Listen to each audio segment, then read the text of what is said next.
কোনো এক প্রলয়ঙ্কারী ঝড়ের আগে পূর্বাভাস যেন চীনের ক্ষমতার কেন্দ্রবিন্দু বেইজিংয়ে।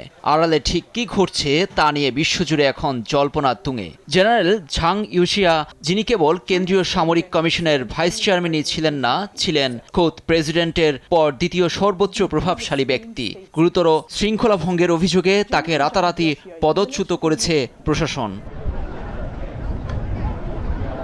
বেইজিং ঘটনাটি স্রেফ শৃঙ্খলাভঙ্গ বললেও আন্তর্জাতিক গণমাধ্যম দ্য ওয়াল স্ট্রিট জার্নালের প্রতিবেদনে উঠে এসেছে ভয়ঙ্কর এক তথ্য। দাবি করেছে চীনের অতি গোপনীয় পারমাণবিক অস্ত্রের মূল প্রযুক্তিগত তথ্য যুক্তরাষ্ট্রের কাছে ফাঁস করে দেওয়ার কারণেই এই কঠিন পদক্ষেপ নেওয়া হয়েছে। অন্যদিকে এক কর্মকর্তাকে প্রতিরক্ষামন্ত্রী পদে পদোন্নতি সহ সরকারি নানা কাজে ঘুষ গ্রহণের অভিযোগ প্রতিবেদনটিতে উঠে এসেছে।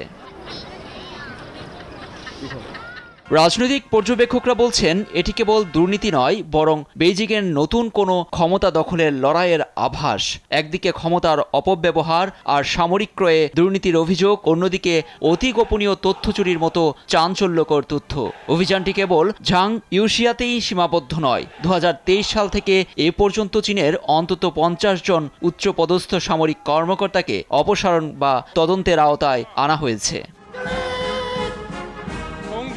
বেইজিং এই পারমাণবিক তথ্য ফাঁসের অভিযোগ স্বীকার না করলেও উচ্চ পর্যায়ের এই শুদ্ধি অভিযান PLA-র মধ্যে বড় ধরনের ফাটলের ইঙ্গিত দিচ্ছে। বিশ্বস্ততার এই চাদর ছিন্ন ভিন্ন হওয়ার পর শি জিনপিং এখন কাকে বিশ্বাস করবেন, সেটাই এখন বড় প্রশ্ন। নিউজ ডেস্ক, দেশ টিভি।